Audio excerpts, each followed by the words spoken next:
pleasing others isn't wrong, because if what you're doing makes your heart happy, but it's important to get clear on your intention. Why am I doing this, right? So if you're putting the fucking birthday card in the mail because you have to, Whatever.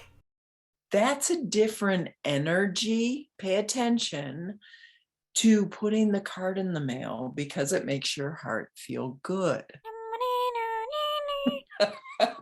Well, first of all, let's explore, why do we even want to please other people? Like, what's the point? What are we thinking?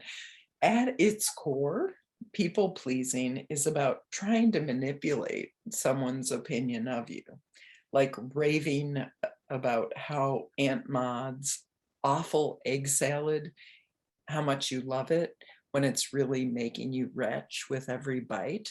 Why would you do that? Because you want her approval, you want her to feel good, right? Being generous and helpful can make us happy, but for some, the need to please is so strong, we betray ourselves and we betray our own needs so we can feel accepted and safe. People pleasing can actually be an addiction, and feeling needed and craving that constant validation. So it's really important to recognize how we got here. So there's this woman, author Rachel Hesling, and she explains to a 4-year-old, if mommy and daddy doesn't like you, there is danger that they will abandon you and you will die. So we need to understand that when we desperately want someone to approve of us, it's being driven by that little kid part of us that is still terrified of abandonment and death. And so unless we actually lean in and see that and heal that and move to a place of empowerment of self, we continue again and again with the walking on eggshells and all of that. So that's the value of this work. It's not losing ourselves, right? But before that can happen, we need to recognize where we are on our journey and how we've gotten here. And then what is the next step? Even if it's just a teeny tiny one, 2%, what is the next step that we can take to be even more authentic to ourselves? News break: people pleasing is more common in women than in men. And in one article by a Dr. Smythe, a professor at Pepperdine University, explained the pressure that women feel to be people pleasers is very real.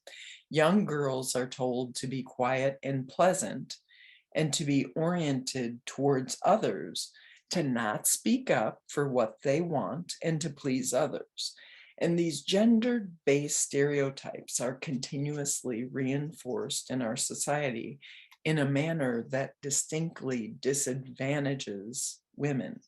Women, if you speak up and have a voice, you're known to be a bitch, where if a man doesn't, has a voice, they're known as a leader.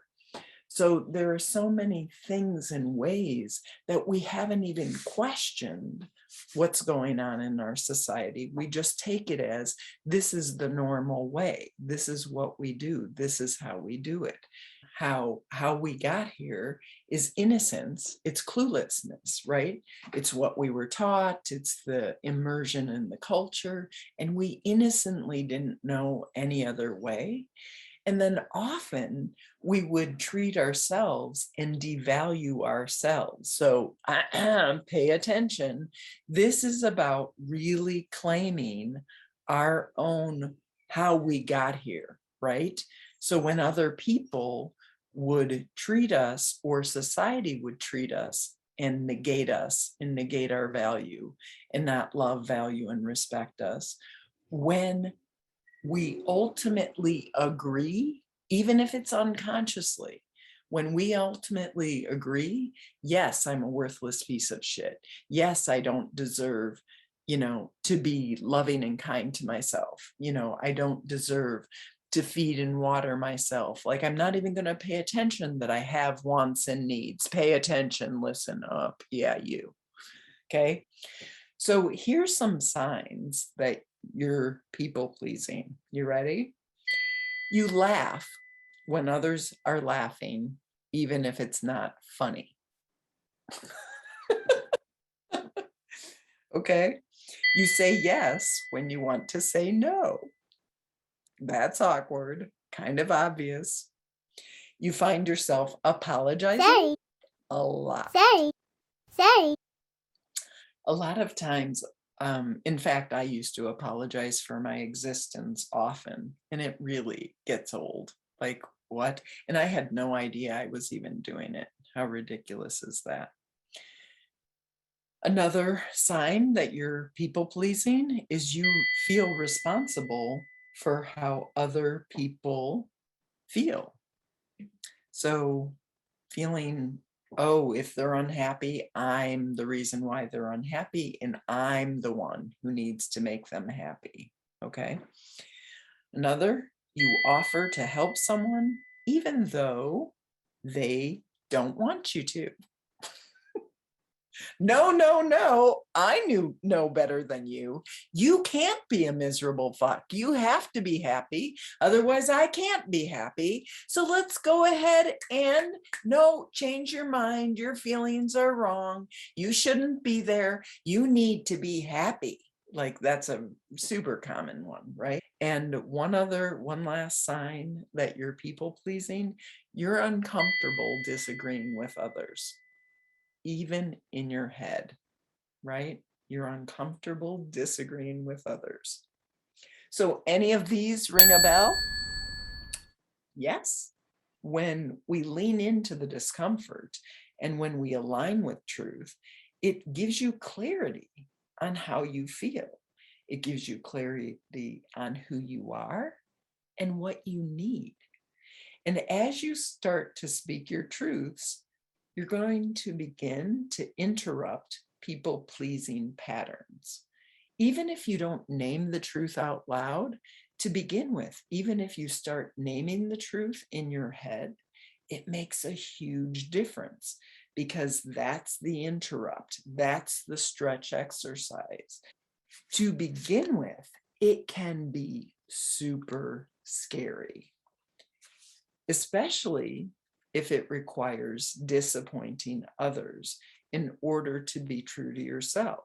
When you're in the midst of people pleasing and you've been doing that for a long time, that is a form of codependency. They know who you are. You're going to go ahead and lean into the people pleasing cycle. And when you stand up and you break that pattern, they're like, what the fuck? They're just falling down. And they can get angry, they can get pissy and say, get back here. You need to start people pleasing. You've changed, and I am so disappointed in you. Get back here.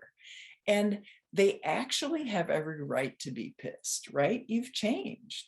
Like you had an agreement, they were fine with the way you were people pleasing. And now, if you're not doing it, that gets super uncomfortable. And they have every right to be annoyed.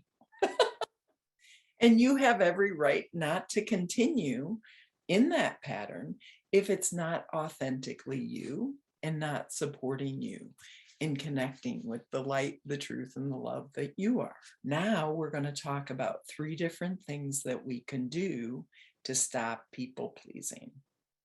Number 1, don't fucking say yes when you mean no.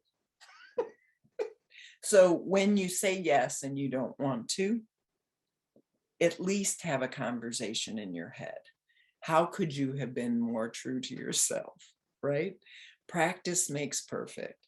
And so you create new pathways when you try on that new conversation again and again in your head. The next one is listening and paying attention to how you talk to yourself. Number 3, working on being kind to yourself. Okay. So once again, as a part of the releasing people pleasing, the being kind to yourself. So when you're telling yourself that they're more important than you are by their thoughts, words, deeds, and actions, it's a lie. The being kind to yourself is recognizing that self-talk. How are you talking to yourself? Like, you're really stupid. You should be farther than you are. You shouldn't have done this last decade. So the stretch exercise, whenever you're speaking to yourself like a disconnected, abusive, bully asshole, is to be aware about it, aware of it, and say, stop. You do an interrupt. Stop. Becoming less of a people pleaser takes work. Okay, because a lot of those patterns are subconscious and unconscious. And first of all, it becomes aware of what we're doing and how we've gotten here. And you can pay attention by asking yourself the very first intimacy question we have in this community. And that's, how does it feel? Right? How do I feel? And by the way, just quickly, the intimacy questions, if you really want to get intimate with yourself, how do I feel? What do I want? What do I need? And then how do I get it? And the how do I get it is never that someone else needs to change or the world needs to change before you can be happy. That's disempowerment of self.